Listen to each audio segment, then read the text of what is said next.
Hey, Johnny. All right, let's talk about the patellar tendinosis stuff. So the main issue here is that when a muscle gets a bunch of knots in it along here, like a shoestring would get knots, the muscle will shorten, just like a shoestring would be shortened. When this is shorter than it's designed to be, it pulls earlier and harder on the tendons than they are designed to take.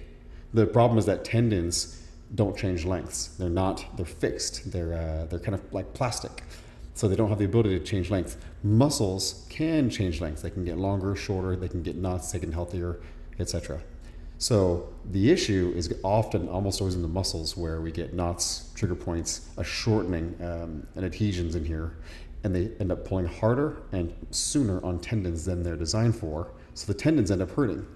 So our fix is undo the knots through mainly this big guy. This is the low-hanging fruit for fixing patellar tendinosis.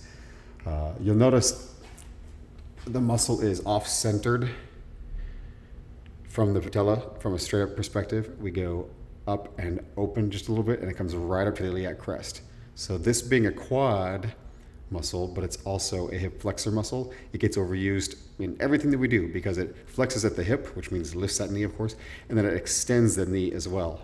So we get a lot of knots, a lot of fascial adhesions, things stuck down in here. So we need to get through the knots in this area. The best way to do this is to first use some kind of percussion massager. I'm a fan of this one on Amazon, Pure Wave, because it's got an always-on feature. It's gentle and non-invasive.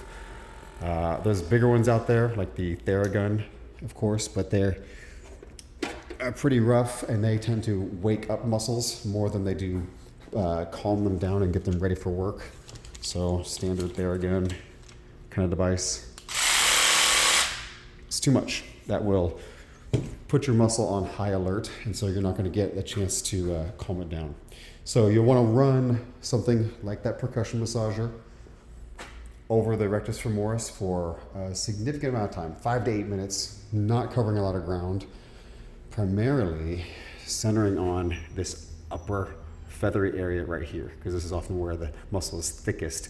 If you push right here on your body or right here on your thigh, you won't have very far to go deep-wise to hit your bone.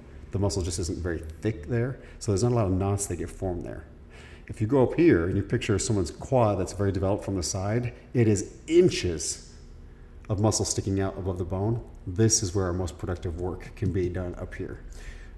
So next I'm going to show you how to find that on yourself, the rectus femoris, and then I'll show you where to put the percussion massager and then put the deep pressure work in. That'll be next video.